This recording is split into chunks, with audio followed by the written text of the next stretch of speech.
Bienvenidos a otro episodio de Dinero Más Inteligente. Yo soy Juan Carlos Herrera. Y yo soy Valerio Valle. Y JC, hoy creo que en muchos episodios y todo el mundo habla de lo importante que es invertir. Y a ver, lo hemos hablado en varios episodios aquí, pero realmente, ¿qué hay del riesgo? ¿Por qué crees que estamos, o que la gran mayoría de las personas evita ese tema? Es que son dos lados de la misma moneda. O sea, los rendimientos que todos buscamos ganar viene de la mano del riesgo que estás dispuesto a tomar. Entonces, para resumirlo, creo que es importante detonar que el riesgo y el rendimiento van de la mano. Si Ok. buscamos tener más rendimiento, ¿ok? Tenemos que estar dispuestos a asumir más riesgo. Si no estamos dispuestos a asumir ese riesgo, Ujú. ¿ok? Que se puede cuantificar con muchas cosas, que luego creo que vamos a entrar al tema, Ok. tenemos que ceder rendimiento hasta que encontremos ese equilibrio que nos acomode. Y si dices que son dos caras de la misma moneda, van de la mano, invertir, el riesgo, ¿dirías que solamente existe riesgo en invertir o no invertir como que también es un riesgo? O sea, No empecemos por invertir ahí. también es un riesgo. Creo que GBM, empresas ya en México, en el mercado financiero, creo que el mensaje de tenemos que ya empezar a ahorrar primero, porque sin el ahorro no hay inversión, No podemos ¿no? invertir, claro. Ahorrar mejor y con esos ahorros empezar a invertir más es esencial y clave, y creo que hemos hecho ya un buen trabajo para dar a conocer a la gente eso, no ese mensaje de hay que invertir. Ok.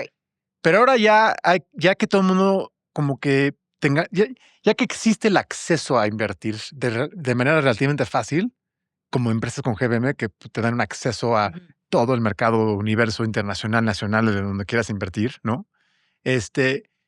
La pregunta que sigue ahora es, pues, ¿cómo? ¿Y qué riesgos hay para invertir? Y entender muy bien esos riesgos. Ok, o sea, porque, a ver, si a mí me lo preguntas, y yo creo que mucha gente escuchando este podcast en general, a mí me dices riesgo en las inversiones y yo directamente pienso en perder dinero. O sea, para mí riesgo es, no sé, lo invierto y mis 10 pesos a lo mejor se vuelven cero, a lo mejor se vuelven negativos. Pero eso es como que a lo mejor lo que para mí considera riesgo. Pero a ver, para ti, ¿qué implica el riesgo en las inversiones? Creo que es lo mismo. O sea, creo que lo defines muy bien. El riesgo para la mayoría de la gente es justo el riesgo de perder dinero, Perder ¿no? O dinero. sea, pero sí quiero hacer una pausa ahí porque ¿perdiste dinero o estamos confundiendo a veces la volatilidad que podría tener un instrumento de inversión? Volatilidad me refiero de cuánto está subiendo y bajando. Porque en los mercados financieros, sobre todo, como son públicos, como hay millones y millones de personas Ok. comprando y vendiendo el activo que tienes tú. Si yo tengo Apple, la Ujú. acción de Apple, ya compré una acción de Apple. Ok. Yo soy parte dueño de la empresa de Apple. Ok. Yo ya soy accionista de esa empresa. ¿Qué es eso? Me está dando a mí esa empresa el valor de los futuros flujos que va a generar Apple descontado al valor presente, ¿no? Ese es el precio de hoy, de que yo creo que vale Apple X, entonces yo voy a comprar Apple. Eso es lo que estoy comprando como accionista de Apple. Ok. Entonces ya compré Apple. Vamos a suponer que cuesta, para hacerlo fácil, 100 pesos. Entonces yo compré Apple a 100 pesos. Mañana me levanto y veo que vale 90 pesos. ¿Ok? Ujú. ¿Eso es riesgo de que perdí dinero o es riesgo de volatilidad? Esas dos cosas, pero depende en cómo estás jugando el juego de las inversiones. Si estás queriendo vender el próximo día Ok. y vendes tu inversión a 90 pesos, pues ya realizaste la pérdida y pues sí, perdiste dinero. Hubo un riesgo ahí que no sé si ya lo conocías o no, pero compraste Apple en 100, el próximo día estaba en 90 y lo vendiste. Ahora, el hecho de que algo tenga volatilidad, de que porque bajó un día a 90 y el próximo día se puede Ujú. recuperar a 200, ¿no? Ok. No lo sabes. Entonces, la volatilidad existe porque tu activo, tu inversión en Apple, Ujú. es pública y hay millones de personas comprando y vendiendo. Ok. En otro episodio tuvimos un ejemplo de una casa para compararlo, que es similar. Cuando yo compro una casa, a diferencia de Apple, es lo mismo. Estoy teniendo yo un ownership de un activo, ¿ok? Ujú. Soy dueño de un activo. Pero ese ser dueño de ese activo de una casa, yo no me voy a enterar del precio el siguiente día de esa casa, al menos de lo que lo ponga a la venta y existe algún comprador que me ofrece algo para comprarlo. Pero entonces, Eso significa que depende de tu estrategia o sea, que tengas para tu inversión, sea la quería vender yo mañana, una semana, o esto va como Yo a creo, largo plazo. ¿Eso va a determinar si volatilidad es riesgo? yo creo que hay que definir primero hay que definir riesgo como lo dijiste, del riesgo de perder dinero y el riesgo que tiene la inversión. Ok. Y luego podemos entrar al tema de el riesgo y cómo se aplica el riesgo a la volatilidad de una inversión pública. Entonces vamos a separar esas dos cosas. Ok. Si empezamos con inversión de riesgo y el análisis del riesgo de una inversión, invertir en una empresa como Apple, pública, que cotiza en bolsa, que tenga la transparencia de que yo pueda ver sus estados de balance, su income statements. Hay mucha, o sea, no es un black box. O sea, yo puedo ver ahí mucha Sí. información sobre Apple. Ok, o sea, hay transparencia de qué es lo que está pasando día a día. Exacto. Y sé que Apple pues, vale 2, 3 trillones de dólares, ¿no? O sea, la evaluación de Apple. Es una empresa muy grande que depende de muchos ingresos diferentes. No solo ya vende teléfonos, tiene una casa productora, tiene una subscription service de muchas cosas. Está muy diversificado. Tiene muchas fuentes de ingresos, ¿no? Está muy diversificado. Es más riesgoso invertir en mi empresa privada en México que yo construí vendiendo llantas, Que nadie sabe qué pasa. pero es mi empresa, ¿eh? Ojo. ¿Es más riesgoso yo seguir invirtiendo en mi empresa o es Ok. más riesgoso invertir en Apple? Hay que empezar ahí. O sea, va a haber diferentes opiniones. Va a haber gente, no, es que mi empresa es menos riesgoso porque yo controlo más la empresa. ¿Cuál es tu Sí, opinión, JC? sí, hay cosas que sí controlamos. Controlamos los riesgos que se llaman los riesgos idiosincráticos. O sea, controlamos nosotros la ejecución de la empresa, el manejo de la empresa, todo eso lo podemos controlar en nuestras propias empresas. Pero luego hay riesgos que no controlamos. No controlamos si la tasa de interés va a subir o bajar y cómo va a afectar eso a mi negocio. No controlamos si mañana va a haber una guerra. No controlamos si mañana va a haber una pandemia. No controlamos si mañana va a entrar México en una recesión que dure 10 años. ¿Ok? Tocamos madera. Pero todo eso son riesgos que también hay que reconocer que existen, Ok. que están fuera de nuestro control.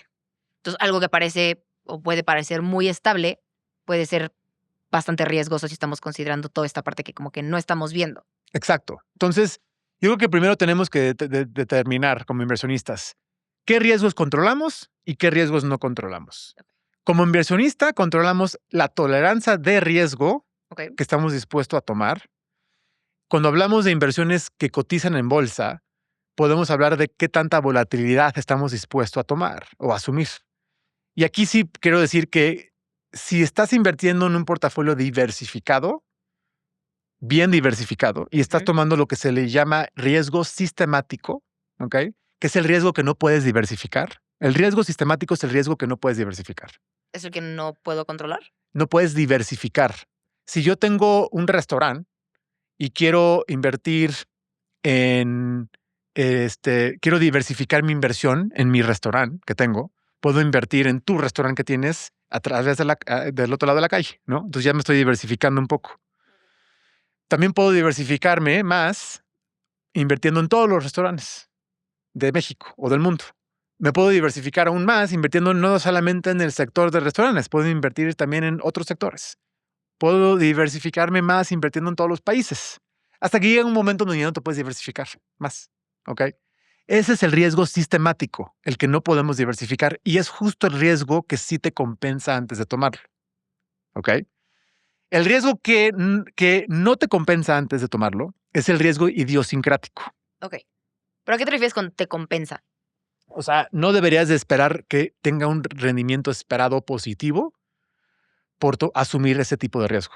Ok, o sea, no va a ser ese balance lo que te va a dices como más compensar, riesgo, lo que te va a más- compensar siempre es el riesgo sistemático. Ok. Si tomas más riesgo sistemático, ¿ok? Deberías de esperar un rendimiento mayor en el futuro, ¿ok? Pero a veces la gente se confunde y dice, ok, si yo invierto en pocas empresas que tienen mucha volatilidad, eso me va a dar más rendimiento en el futuro. No necesariamente. Ok. Porque si te puedes diversificar de esas empresas más, Ok. no te debe de compensar eso. Si yo invierto, te voy a poner así, si yo invierto solo en las 9,000 empresas más grandes del mundo, ya no puedo diversificar más, ¿no? Entonces ya estoy topado. Ok. Esa inversión te puede dejar un buen rendimiento, Muy buen rendimiento, de hecho. Ha dejado muy buenos rendimientos en el pasado, ¿ok?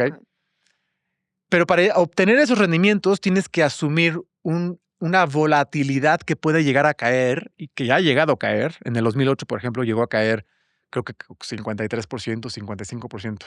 O sea, si tú invertiste en todas las empresas en el mundo, tuviste un drawdown de como el 50-60% en el 2008. O sea, ahí por la situación que pasó, diversificarte no, Ahora, o sea, no te ayudó a mitigar ese riesgo. pero ojo, si estás tomando riesgo sistemático, donde ya no puedes diversificar más y estás abajo 50-60%, justamente ese es el riesgo que sí te va a compensar en el futuro. Sí se va a recuperar esa inversión porque estás tomando riesgo sistemático. O sea, sí debe de haber compensación por asumir ese riesgo de que estás tomando ese riesgo de que puede ser volátil. Puede bajar de repente temporalmente 20%, 30%. Pero entonces, asumir, por ejemplo, ese riesgo de... Pero es que déjame aclarar algo. Si tienes esas inversiones, ¿ok? Sí te debo compensar. Si tienes 5 empresas que tú escogiste y también bajaron un 60% de valor, y sí podrías haber diversificado más, no hay una garantía que se va a recuperar, ni debería de poder compensarte el que bajó 50%, porque mucha gente dice, es que sí bajó 50%, pero seguramente se recupera. Y hay millones de casos donde nunca se recuperó. Nunca se recupera. O se quedaron en la bancarrota. Justo más o menos lo que quería preguntar era un poquito por ahí. O sea, si estamos hablando que yo tomé este riesgo, elegí ya sea, no sé, 5 empresas, 500 empresas. Yo estoy asumiendo la posibilidad de que, como dices, a lo mejor mañana bajen y pasado mañana se recuperen. Pero entonces, por ejemplo, no hay un riesgo ahí emocional de la decisión que va a tomar la persona que esté invirtiendo de no confiar demasiado en que se va a recuperar y nunca lo van a hacer. O de otra forma, que algo se recupere, pero emocionalmente digo, ya no quiero asumir este riesgo y vendo. Sí, ¿No es un mayor riesgo eso, la parte emocional? Sí, a ver, pero vamos a cuantificarlo. La parte emocional entra justo en lo que digo de si tú escoges solo 5 o 10 empresas, entra mucho más la parte emocional porque no sabes si tú escogiste mal. O sea, si escogiste mal y de repente, o sea, te voy a poner un ejemplo. Poner todos tus huevos en una canasta. Te voy a poner un ejemplo. Es... Muy poca gente recuerda que en el 2001, del pico que tuvo Amazon, la empresa Amazon en el 2000, del pico del 2000, creo que el 2001, 2002, bajó como 90-95% de valor. La acción de Amazon. ¿Ok? Amazon. Salió público creo que en el 96, 97, hizo máximos históricos, subió muchísimo y luego cayó de valor 90%, creo más, creo como 90-95% de valor. El que vendió en el 2001, 2000, se está tirando ahorita porque vendió cayendo 95% y luego ya dejó un rendimiento como, no sé, 10,000%. Ganó desde entonces, 20,000%. No sé cuánto subió, además de eso. Mucho. Ha subido muchísimo. Bastante. Ok. Eso es un riesgo donde claramente, si no estás tomando este riesgo sistemático y no tienes un portafolio diversificado, le va a entrar a cualquier persona. Por naturaleza, la mayoría de la gente va a vender cuando baja 90%. O se van a panicar y van a decir, bye. ¿Ok? No sé si estoy perdiendo dinero. Exacto. Ahora, en casos como Amazon sí se recuperó y hizo máximos históricos, pero hay millones de ejemplos que no. Yahoo, Kodak, American Online. ¿Y de qué depende Lehman Brothers. ¿De qué depende de que sí se recupere o no y tú puedas tomar esa decisión? No sabes. Ese es el punto. No sabes. Por lo cual, diversifica. Si sabes que estás diversificando y ya no puedes diversificar más, ya estás tomando entonces riesgo sistemático. Si tienes ese riesgo sistemático, vas a estar compensado por ese riesgo. Si no, no estás compensado por ese riesgo. Y no puede ser que esa diversificación sea como mucho más una ilusión, o sea, no sé, que tengas bastantes acciones y digas, ok, entonces ya estoy cubierto, ya estoy diversificado, entonces voy a aguantarme el menos 95 del día de hoy porque yo pienso que ya lo hice bien.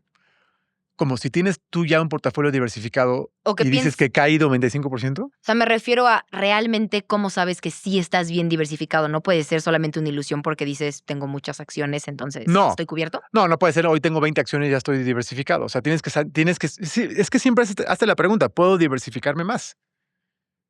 Si la respuesta es sí, ok, ¿en qué? Y si topas, como dices, si invertí en las 9,000 mayores empresas, ya no puedo diversificar más, ya topé. En acciones. Si mi objetivo es quiero invertir en acciones públicas, y yo iba a invertir en las 9,000, compré el índice o los índices, un portafolio que manejamos en GBM que te replica básicamente las 9,000 empresas más grandes del mundo. Ok. O sea, ya es un buen proxy. O sea, ya estás tan cerca a tomar 100% riesgo sistemático de que vas a obtener este rendimiento esperado que estás buscando. ¿Ok? Ok. O sea, sí tienes una probabilidad positiva de tener y obtener un rendimiento positivo. ¿Y ¿Ok? ahí qué hago? En términos de probabilidades, Ujú. sin saber qué empresa escogiste ni nada. En términos de probabilidades, si tienes un portafolio concentrado, no hay nada que te pueda asegurar eso más que ojalá escogiste bien y ojalá te dé el desempeño que estás esperando que te vaya a dar tu análisis fundamental o no fundamental o growth o como lo estés haciendo en tus empresas. Ok. Y a ver, justo hablando como de este portafolio, ¿dónde tú ahorita, así 2026, donde estamos, ves la mayor concentración de riesgo en los portafolios, o sea, reales? Mira, en los últimos años creo que, sobre todo el año pasado todo subió, todo Ok. subió. O sea, 2025 fue un Todo muy buen subió, año todo para subió. De hecho, acciones, de mercado. las pocas cosas que no subieron, creo que fueron Bitcoin y creo que ya. Pero bueno, Bitcoin lleva una racha también muy Es buena lo que de 5 o 6 años que no ha parado de subir. y un par de mesecitos ahí. Bueno, en el 2022 no le fue muy bien a Bitcoin, pero en final de cuentas, casi todo subió el año pasado. Ok. En los últimos 6 años, el promedio de las inversiones también han sido bastante buenas. En acciones les ha ido muy bien en los últimos 6 años. Las inversiones de riesgo o como se dice, risk on, o sea, las que están buscando rendimientos altos, Ok. que son acciones, que son criptomonedas, que son bienes inmuebles, han tenido desempeños relativamente positivos los últimos años. Sobre todo empresas de tecnología, de inteligencia artificial Sí. y criptomonedas. Ok. Y lo que yo he visto es que ha habido mucha concentración en gente entrando por primera vez a invertir y yéndose a esas inversiones porque son las inversiones que más han pagado. También creo que son las que más escuchas, ¿no? O sea, creo que también hay que considerar también Pero el ¿por qué son riesgo las que de más eso, escuchas? porque son las que crecen. Pues son las que crecen. Entonces, las que más suben son las que más los medios hablan, son los que más los influencers hablan y son los Sí, que más se claro. promueven. Porque todo el mundo es muy fácil enseñar el rendimiento del pasado, ¿ok? Para De una justificar. inversión y decirle a alguien, mira cómo ha subido esto, compra. Sí, y justificar el del futuro con base en eso. Pero eso es una ilusión. El que ha subido mucho no tiene nada que ver para el futuro. Qué padre que subió. Ojalá me hubiera dicho alguien y tuviera yo una bola de cristal hace 5 años y hubiera sabido eso. Entonces, aquí hay que distinguir muy bien y entender los riesgos que podrían pasar. Por ejemplo, hay un riesgo significante de que si tú inviertes en las 9,000 empresas más grandes del mundo que se vaya a cero, ok, puede ser que sea el 0.01% de la probabilidad que pudiera ocurrir eso, pero si eso ocurre, ya el mundo se acabó. O sea, ya, si Sí, tú sí. invertiste en las 9,000 empresas más grandes del mundo y la vas a rebalancear una vez al año para que siempre asegures que tengas las 9,000 más grandes y esa inversión se va a cero, Se va a hacer. créeme que para ese entonces todas las empresas de tecnología, todas las empresas de cripto, o sea, ya, mejor Todo vámonos ya a tronó. pelear con zombies y hacer otras Y cosas eso no porque va a pasar. pero a ver, dime una cosa. En el 2007, si le hubieras preguntado a gente cuál es el riesgo de que Bear Stearns o Lehman Brothers quiebren, un año antes de que quebraran, te hubieran dicho, no, pues 0%, son de los bancos más grandes del mundo, de Sí. las instituciones más grandes del mundo. Y pasó. O sea, a lo que voy es que a veces lo más inesperado suele pasar. Y el riesgo se va acumulando en el tiempo, no se va. O sea, a veces el riesgo no se materializa como de una forma que lo podemos ver, pero ahí está escondido. Y ahí sigue. Y pueden pasar 10 años, 20 años, 30 años y no se materializa. Y de repente solo hace una cosa que se materializa y pierdes todo tu dinero. Entonces tienes que entender muy bien esos riesgos y saber cuáles son las probabilidades que pueda ocurrir algo catastrófico. Porque lo que no quiero que pase ahora es que si ahora todo el mundo tiene acceso a invertir, que sí estemos tratando de informarnos de cuáles son también los riesgos que existen en todos tipos de inversiones y en las inversiones para que yo me asegure de que si yo quiero ganar el 100% de rendimiento, el 500 o el 1000% de rendimiento, ok, perfecto, oye, todo se puede. Pero entiende nada más el riesgo que tienes que tomar o qué tipos de riesgos tienes que asumir para poder lograr eso. O creo que probablemente también es más bien asumir que, como dices, o sea, que ahí está. O sea, creo que desde las redes sociales y es muy fácil, no sé, te metes a a TikTok y cuántos videos no te salen de déjame te enseño a invertir y yo invertí aquí y subió acá. Creo que está como muy fácil. A lo mejor yo lo veo desde un punto muy negativo de qué miedo estar invirtiendo en ese momento que no nos vamos a ir al que las 9,000 empresas cae, pero me voy al ejemplo, como dices, en 2007. Qué miedo haber puesto como que tu dinero pensando que ibas a tener cierta ganancia y que te llegue esa situación? Sí, mira, velo así. Ahí tengo una historia interesante. Un amigo que es profesor, creo que de la gente, no voy a decir su nombre, pero de las personas más inteligentes que yo conozco. ¿Ok? Domina el tema de los mercados, economía, finanzas, etcétera. Doctorado, y estuvo él en una junta con un billionaire. ¿Ok? Y estuvimos en esta junta y se voltea el señor que tiene miles de millones de dólares y le pregunta al cuate que es muy listo y le dice, oye, tú tienes un doctorado, tú tienes estas credenciales, te va bien, pero si tú sabes todo esto y tú sabes los riesgos y todo eso, ¿por qué entonces tú no eres archimillonario y yo sí? Y la respuesta fue muy interesante, porque como él conoce los riesgos muy bien, él no está dispuesto a veces a asumir y a tomar esos riesgos. Y a veces muchos, sobre todo emprendedores, y necesitamos muchos emprendedores, y qué bueno que tenemos emprendedores porque necesitamos gente que tome esos tipos de riesgos para que empiecen y muevan la economía, toman riesgos muy grandes, pero a veces ellos no ven que hay muchos tiburones en la alberca y se echan a la alberca para cruzar la alberca y salen del otro lado. Y lo que nos enteramos se llama en inglés survivorship bias. No sé cómo se dice en español. Perdónenme, audiencia en español. Eso. Pero ¿qué quiere decir survivorship bias? Es que solo nos enteramos de los que ganaron y no nos enteramos de los que no ganaron. Por cada billionaire que se hizo rico en una empresa que fundó, trabajó duro y hizo un libro de cómo se vuelve a ser billionaire, hay millones igual que no lo hicieron. No nos damos cuenta de esas personas. Sí, claro. Entonces, ¿qué sucede? La gente que de repente tiene riquezas muy grandes porque tomaron mucho riesgo concentrándose en una empresa, arriesgando, apalancándose, usando dinero de bancos, de otras personas para apalancarse más. Muchas veces estaban a punto de quebrar. A ver, ¿cuántas veces Elon Musk estaba a punto de quebrar? Varias veces. Elon Musk estaba a punto de quebrar varias veces. Pero por esos niveles de riesgo que muy poca gente está dispuesto a tomar, hoy en día es el hombre más rico del mundo. ¿Ok? Pero a lo que voy es que mucha gente que sí saben y reconocen muy bien esos riesgos, nunca los van a tomar. Entonces nunca van a tener la probabilidad o la oportunidad de poder tener esa riqueza tan grande. Pero hay gente que no quiere esa riqueza tan alta. Hay gente que dice, oye, yo nomás quiero tomar ciertos riesgos para que me dé un retiro bien. Y cada quien es diferente ahí. Aquí creo que el mensaje importante es que por lo menos tratemos de entender cuáles son los riesgos. Y ya si entendemos bien el riesgo, ya es nuestra decisión si lo queremos tomar o no tomar. Esto es lo que te iba a decir. O sea, cuando estamos hablando mucho de este papel que juegan las redes sociales, no se trata solamente, como comentas, ¿no? De que siempre nos escuchemos una historia que sale bien. No se trata de poner a lo mejor ahí en pantalla las 25 que salieron mal, sino que la gente entienda que esa una que salió muy bien, estás tomando ciertos riesgos que yo, Valeria o cualquiera que esté invirtiendo, tiene que estar dispuesto a tomar. Y yo creo que mucha gente tienen buenas intenciones. O sea, es decir, la gente que recomienda cosas, la gente que habla mucho de inversiones, que recomiendan en redes sociales, sobre todo en los medios, en la tele, no creo que nadie está dispuesto a hacerle daño a la gente. Lo que sucede es que el incentivo de esas personas no es realmente darte una asesoría financiera fiduciaria donde están poniendo tu mejor interés siempre.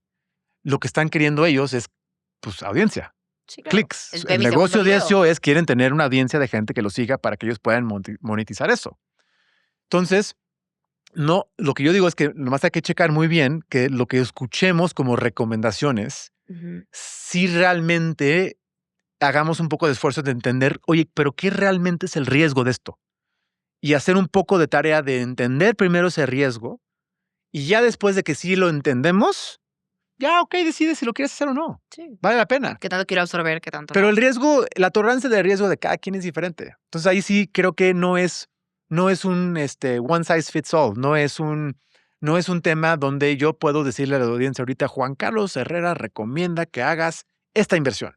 porque no sé la situación de cada quien. Sí, claro. O sea, yo no puedo decirte a ti, Valeria, que inviertas en lo que yo estoy invirtiendo, porque pues, al final de cuentas yo tengo mis prioridades, mi tolerancia de riesgo, mi manera de saber cómo entender y aportar el tiempo de horizonte que tengo y todo, para poder hacer una planificación financiera estructurada que van con mis objetivos, que va a ser diferente a la tuya. Completamente la mía. Pero los clientes a veces me preguntan a mí, no, es que Juan Carlos, dime ahorita qué me recomiendas a mí. Yo, pero es que no te conozco todavía. Bien, tengo que es como llegar con un médico y decirle al médico, ¿qué pastilla me recomiendas? No, pues, ¿qué te duele?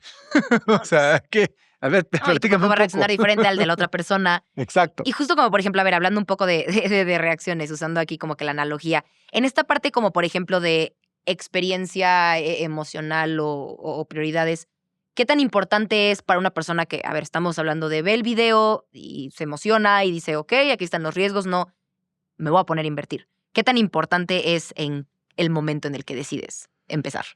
Eh, em, si lo haces de una forma consistente y a través del tiempo, no es muy importante.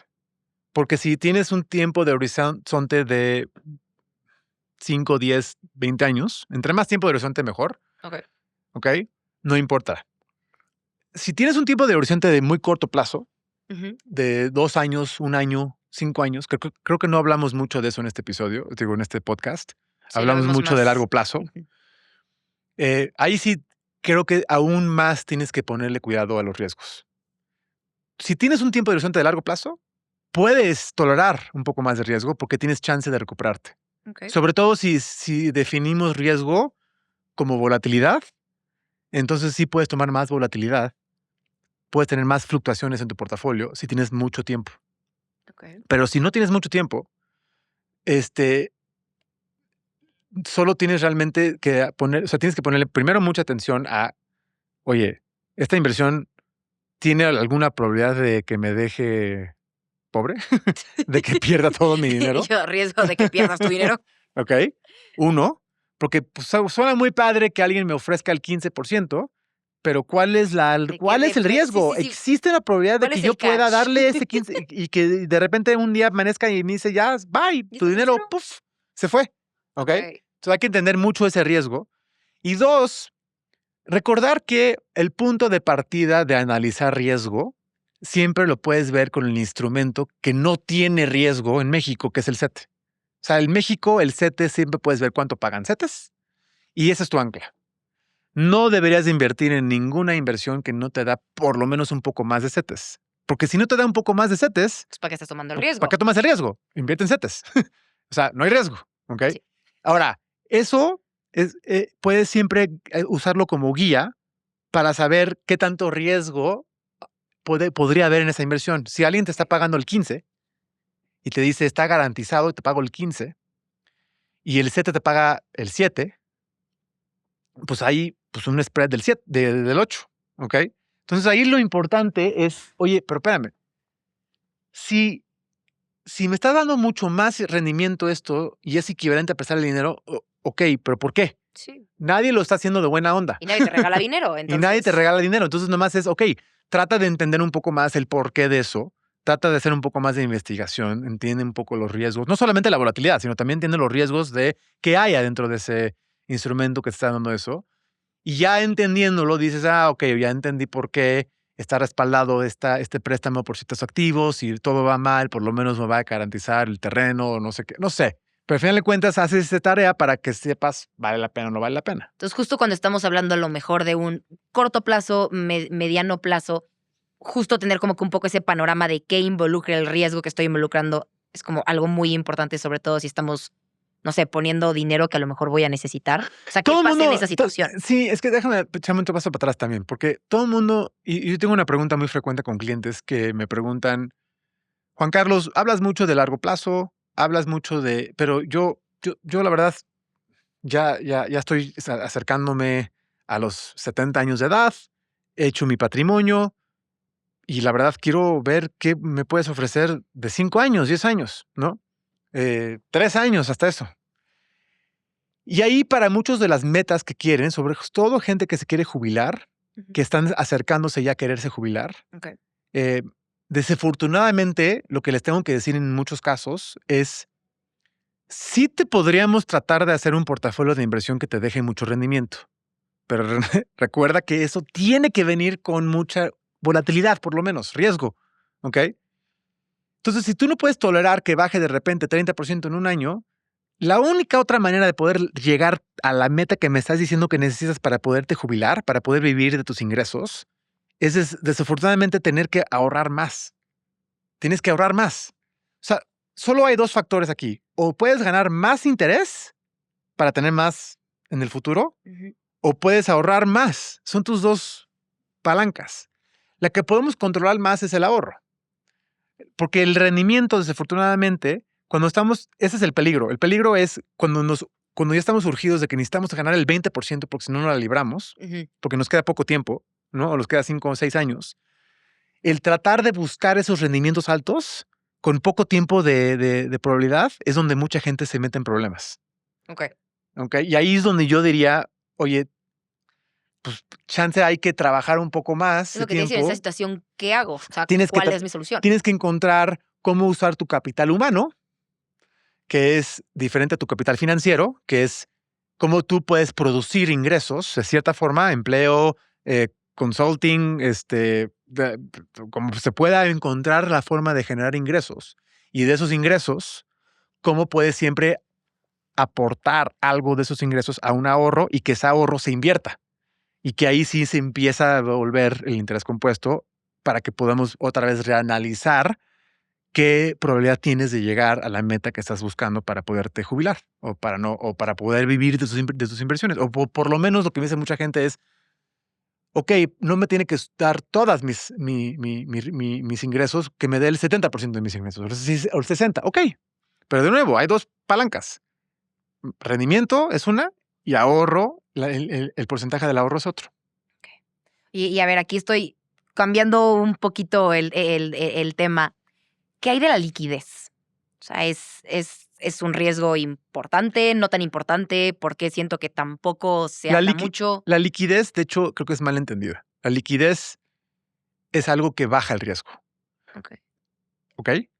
Pero psicológicamente aumenta el riesgo. Y te voy a A explicar ver, por qué. sí, yo a ver, es más simple. El hecho de que algo es líquido es porque tiene volatilidad. Volatilidad es qué tanto sube y baja el precio de algo. Con el ejemplo de Apple. Apple, vamos a usar Apple y la casa otra vez. ¿Ok? La casa de alguien costó 100 pesos. La acción de Apple costó 100 pesos. Tú compraste una casa a 100 pesos para hacer un patrimonio. No, no es una casa en la que vives. Es una casa que compraste, creo que la vas a rentar o algo así. ¿Ok? Y luego compraste Apple. ¿Ok? En tu casa, en 10 años, ya pasan 10 años o 5 años pasan, ¿ok? No vas a tener idea cuánto vale, porque no hay un mercado, no es líquido esa inversión, no hay liquidez accesible, no hay millones de personas cotizando, tocándote la puerta de tu casa todos los días, diciéndote, Val, hoy te ofrezco tanto por tu casa. Quiero tu casa. El próximo día llega alguien más, Val, te ofrezco tanto por tu casa. Eso no pasa, por lo cual no sabes cuál es la volatilidad de tu casa. Está ahí escondida, ¿ok? Y entonces la liquidez que tiene la casa, que no es mucha liquidez, sino hay un proceso para poder venderla, ¿ok? No la ves, está escondido la volatilidad. En cambio, en Apple, sí ves el precio todos los días y sí te enteras, pero eso te da también transparencia. Sabes realmente cuánto vale Apple. Todos los días sabes cuánto vale. Esa es transparencia que disminuye el riesgo final de la inversión. Es como una empresa privada. Si yo invierto en una empresa privada, pues yo no voy a tener acceso a mucha información porque es privada. ¿Ok? Entonces puede ser que estoy invirtiendo en una empresa que tiene fraude. O puede ser que estoy invirtiendo en una empresa que está mintiendo en sus números. I don't know. No sé. ¿Ok? Una empresa pública está auditada, tiene transparencia y cotiza. Entonces, a lo que voy es que a veces la liquidez lo confundimos con riesgo porque vemos que se mueve. Sí, Y yo creo que tenemos que entrenar nuestras mentes de poder ver las inversiones privadas o públicas como la misma inversión y nada más entender más allá de la volatilidad que vemos en las inversiones públicas, sino que las inversiones públicas deberíamos de tratarlas igual como las inversiones privadas, ¿ok? Y así podemos entonces hacer mejores análisis de qué es más riesgoso o no. O hasta análisis, no sé, o sea, yo lo veo como a ver, no como persona evidentemente experta en las inversiones. Siento que a mí me da más paz ver cuánto vale lo que yo tengo a no verlo y andar a oscuras y traer el nervio de voy bien, voy mal. O sea, aquí a lo mejor es algo como muy emocional, ¿no? Al momento de invertir, pero pues por lo menos estás viendo si subes o si bajas, y si bajas, pues por lo menos estás enterado. Sí, pero hay mucha gente que no. O sea, mucha gente, de hecho, le da más paz no verlo. No verlo porque no lo pueden ver. O sea, de los activos que más se compran en México es bienes raíces. Bienes raíces son de los activos que más se compran para patrimonios en México. Tierra, casas, porque por toda la historia ha sido un activo que la gente lo ve como una forma de crear un patrimonio. Y sí lo es. O sea, sí lo es, definitivamente sí lo es. El tema es que el behavioral o cómo nos comportamos psicológicamente con esas inversiones siempre lo vemos como patrimonial y de largo plazo. O sea, compramos una casa, un terreno, es para nuestra familia y vamos a esperarnos ahí 10 años, 5 años, 20 años, etcétera, etcétera. En cambio, en la bolsa, la mayoría de la gente, lo que veo a veces es que nos dejamos llevar por por el hecho de que podemos venderla mañana. No es el hecho de que deberíamos de venderla mañana. Es por la posibilidad de... Esa posibilidad de que la puedo vender mañana a quien sea y la puedo convertir en efectivo, ¿ok? Es lo que psicológicamente nos causa. O no sé si la posibilidad de vender. O sea, yo siento que psicológicamente es la puedo ver y tocar y es mía y es mi casa y la habito y Pero es también una con tontería, Apple. siento que es más mía. A ver, si tienes acción de Apple, puedes irte a Apple Park, puedes irte a parar ahí a tocar el edificio de Y Apple decir, Park y soy decir, dueña del... yo soy dueño de ese y sí lo eres. Sí lo eres. Sí, o sea, entre comillas sí eres, pero... Es lo mismo. Sí lo eres. Nada más que en una cosa estás viendo el precio del activo, en otra no. Vamos a usar empresa y empresa. Empresa privada, tú haces una empresa que hace llantas, ¿ok? Y yo vendo Apple. Apple y una empresa que vende llantas. En la empresa que vende llantas, ¿ok? Lo que sucede es, tú lo único que vas a ver es tu estado de balance. Vas a ver cómo te fue en un año, tus márgenes, te fue bien, te fue mal, y tú vas a hacer una idea de cuánto crees que vale tu empresa o no. Pero no tienes ni idea cuánto vale hasta que alguien llegue y te ofrezca comprártela. Oye, te voy a comprar, vale tu empresa por X Sí. cantidad de lana. En cambio, en los mercados públicos, todos los días la gente está comprando y vendiendo esa empresa. Todos los días. Apple creo que en el 2022 tuvo rendimientos históricos de cash flows, revenues, o sea, wow. Pero Apple bajó de acción, la acción bajó de precio en 2022. ¿Por? Porque justo porque en el 2022 Apple, aunque tuvo rendimientos y estados de balance y record sales y todo eso, bajó porque el valor de la acción lo impactó un riesgo sistemático que ellos no podían controlar, que eran la tasa de interés que subieron, que fue empezó a ver la inflación que empezamos a ver en el 2022 y bajó todo, los precios. Bajó porque los múltiplos que la gente estaba dispuesta a pagar por los futuros flujos efectivos de esa acción, en vez de ser 20, bajaron a 15 o a 12. Pero, ojo, entonces no es comparar manzanas con manzanas. Por eso yo digo, si empezamos a ver nuestras inversiones en los mercados públicos como las vemos en los mercados privados, esa liquidez, ese riesgo de liquidez va a jugar más a nuestro favor. O sea, más a nuestro favor de que es menos riesgoso tener algo que tiene más liquidez. Y así como, por ejemplo, en México dices que la gente ve menos riesgoso comprar un inmueble, ¿no existe la posibilidad de que piensen que es menos riesgoso mantenerse, por ejemplo, como en efectivo? ¿Cómo? O sea, si tienes efectivo o comprar un bien inmueble. O sea, gente que piense que quedarse en efectivo como que incluye menos riesgo, por lo mismo de que pues, como que puedes ver. Sí, o sea, sí. O sea, como que me quedé pensando sobre todo el ejemplo que decías o sea, que en México, ¿no? O sea, que eso es como en lo que más invierte la gente. Sí, o sea, creo que el riesgo escondido de no invertir siempre está, o sea, quedarte en efectivo, dinero abajo del colchón. O sea, ese sería el riesgo de decir, pues yo me quedo en efectivo, entonces no estoy. O sea, Ese es el riesgo que. esos riesgos de sube, baja. Pero a ver, el riesgo de dejar tu dinero en efectivo abajo del colchón sí es el riesgo que está garantizado en perder lana.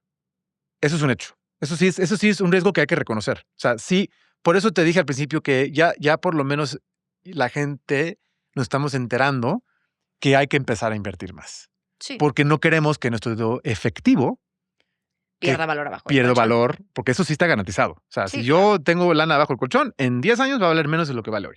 gananciados. ¿Qué puedo hacer? Por lo menos, encuentra inversiones que te mantengan tu poder adquisitivo, que tengan bajo riesgo. Si no haces nada más, ¿qué es eso?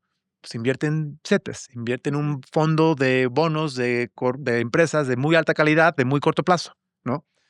Esos son como las primeras cosas de riesgo-rendimiento. No te van a pagar mucho rendimiento, pero tampoco tiene mucho riesgo. Eso justo es un poco el equilibrio. Oye, pero ok, ya quiero empezar a tener más rendimiento. Perfecto.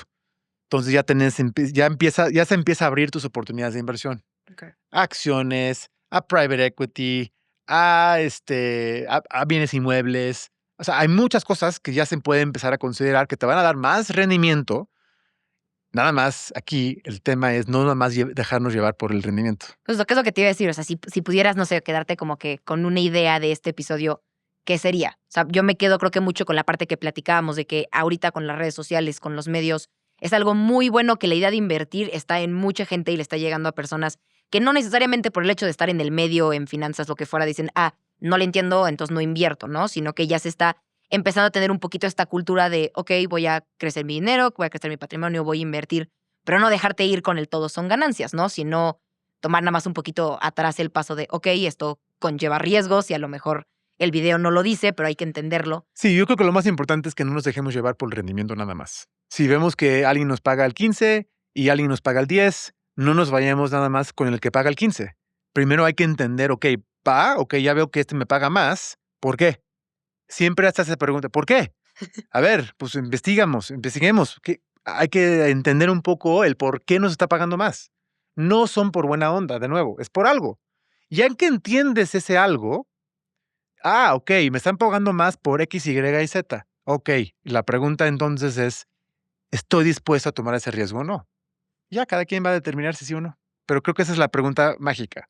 No dejarte llevar nada más por el rendimiento, sino que entender muy bien también el riesgo que conlleva el poderte ganar ese rendimiento que te están diciendo, prometiendo o diciendo, ¿ok? Pregunta por qué. Y pregunta por qué. Ya con eso yo creo que, no sé, si hay algo más. Bueno, pues Buenísimo, gracias, sí, Val. sí. A ti. Bye.